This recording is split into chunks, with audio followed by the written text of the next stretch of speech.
തദ്ദേശ സ്വയംഭരണ സ്ഥാപനങ്ങളിലെ തിരഞ്ഞെടുപ്പിന്റെ ആദ്യഘട്ടം പുരോഗമിക്കുകയാണ്. ജനങ്ങൾ വിധി എഴുതിക്കൊണ്ടിരിക്കുന്നു. 11-ാം തീയതി രണ്ടാം ഘട്ടവും കഴിഞ്ഞ് 13-ാം തീയതി ഫലം വരുമ്പോൾ ഏതൊക്കെ കോർപ്പറേഷനുകൾ, ഏതൊക്കെ പഞ്ചായത്തുകൾ ആര് ഭരിക്കും എന്നത് നമുക്കറിയാൻ കഴിയും. എങ്കിലും ഇന്നത്തെ ദിവസത്തെക്കുറിച്ച് അറിയുന്നതിന് വേണ്ടിയിട്ട് കോമ്പസ് മീഡിയ നടത്തിയ പര്യടനത്തിൽ ഇപ്പോൾ കോമ്പസ് മീഡിയ ടീം നിൽക്കുന്നത് കവടിയാർ വാർഡിലാണ്. ഇവിടെ മത്സരിക്കുന്നവരുടെ പ്രത്യേകതകൾ കൊണ്ട് തന്നെ കേരളം ഒട്ടാകെ തന്നെ ശ്രദ്ധ പിടിച്ചു പറ്റിയ ഒരു വാർഡാണ് കവടിയാർ വാർഡ്. നമുക്ക് കഴിഞ്ഞ നാളുകളായി സ്ഥാനാർത്ഥിയുടെ കൂടെ നടക്കുകയും അവർക്കൊപ്പം സഞ്ചരിക്കുകയും ചെയ്യുന്നവർക്ക് ഇന്നത്തെ ദിവസത്തെക്കുറിച്ച് എന്താണ് പറയാനുള്ളതെന്ന് കേൾക്കാം.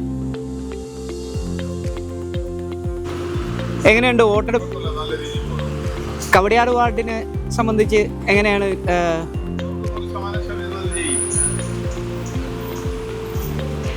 ഇപ്പം സാധാരണക്കാളും നല്ല പോളിംഗ് ഉണ്ടോ അതോ ഇപ്രാവശ്യം കുറവാണോ? കുറവായി. ആൾക്കാർ വന്ന് ചോദിച്ചിട്ട് അങ്ങനെ വളരെയധികം അത് ഏത് രീതിയിലാണ് പോയി എന്നുള്ളത് അറിയില്ല. ആൾക്കാർ പഴയ ആൾക്കാരും ഉണ്ട്, പുതിയ ആൾക്കാരും ഉണ്ട്, അല്ലാതെ ഉണ്ട്. പഴയ ആൾക്കാരുടെ വോട്ട് തന്നെ കിട്ടുന്നില്ല. എവിടെ പോയി എന്നുള്ളതിൽ അത് അറിയില്ല. അവരൊന്നും ഇതേപോലെ കംപ്ലൈൻറ്റ് ചെയ്തിട്ട് നമ്മുടെ പാർട്ടിക്കാരാണെങ്കിൽ ഇതേപോലെ വോട്ട് കുറച്ചു എന്നുള്ളത് അവരുടെ ഇല്ലാത്തതിന് കാരണമാണ്. ഇപ്പം ഈ SIR വന്നത് കാരണമാണോ ശരിക്കും വോട്ട് കുറവാണ്ട് സാധനം? അവർ വെറുതെ വീട്ടിലിരുന്നു. അവർ വിചാരിച്ചു അതിൽ കൂടി ഇന്ത്യ വോട്ടിന് പോയി. പക്ഷെ ഇന്ത്യ അതിലില്ല. അത് രണ്ട് കിട്ടും. ഇത് കോർപ്പറേഷൻ ഇലക്ഷനാണ്, അത് വേറെ. അപ്പം ശരിക്കും അതൊരു ബോധവൽക്കരണം ഇല്ലാത്തതുകൊണ്ട് ജനങ്ങൾക്ക് അതിനെക്കുറിച്ചുള്ള പ്രശ്നങ്ങൾ ഉണ്ടായെന്നാണ് ഇപ്പം. അല്ല, പഴയ ലിസ്റ്റിലുണ്ടോ അതുകൊണ്ട് പിന്നെ പ്രത്യേകിച്ച് പോകേണ്ട ആവശ്യമില്ല എന്നൊക്കെ പറഞ്ഞിട്ട് വിചാരിച്ചിട്ട് അവർ എടുത്തില്ല. അപ്പോൾ അത്ര കെയർ ചെയ്തില്ല. ഇപ്പോൾ കണ്ടപ്പോഴാണ് വെളിയില്ലാത്തത്. അപ്പം നിലവിലുള്ള വോട്ട് സാഹചര്യം എങ്ങനെയായിരിക്കും, അനുകൂലമായിരിക്കും എന്നുള്ള എങ്ങനെയാണ് അതിൻ്റെ ഒരു കണക്ക്? ഇപ്പോൾ ഒരു കണക്കൂട്ടലുണ്ടാവുമല്ലോ. ടൈം കഴിയും. അപ്പം നമ്മൾ വിചാരിച്ച വോട്ടുകൾ നമുക്ക് കുറച്ചും കൂടി ഒരു ആത്മവിശ്വാസം കൂടും.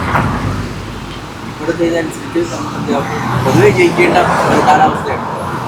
ആ ഒരു ഇതുകൊണ്ട് നമുക്ക് ചാൻസ്. പോളിംഗ് ശതമാനം ഇതുവരേക്കും ഉച്ചവരെയുള്ള സമയം കൂടുതലാണോ അതോ നോർമലാണോ അതോ കുറവാണോ? കുറവാണ്. എന്തായിരിക്കും സാധാരണ ആൾക്കാർ ഈ സമയത്തൊക്കെ വന്ന് പലയിടത്തും അവധിയൊക്കെ കൊടുത്തിട്ടുണ്ട്, എന്നിട്ടും കുറവ് വരുന്നതിന് എന്തെങ്കിലും പ്രത്യേകിച്ച് കാരണങ്ങൾ എന്തെങ്കിലും പറയാനുണ്ടോ? നേരത്തെ തന്നെ കവടിയാർ വാർഡിൽ നിസ്സംഗത കൂടുതലാണ്. പക്ഷേ 250 കുറച്ചുകൂടെ കൂടുതലായിട്ട് ഇതുവരെ വെച്ച് നോക്കുമ്പോൾ വളരെ കുറവാണ്. കഴിഞ്ഞ തവണ 2 മണിയൊക്കെ ആകുമ്പോഴത്തേക്ക് ഏതാണ്ട് 60% ഒക്കെ വന്നതാണ്. എങ്ങനെയാണ് ഇപ്പോഴത്തെ ഒരു സാഹചര്യം വെച്ച് എങ്ങനെയായിരിക്കും?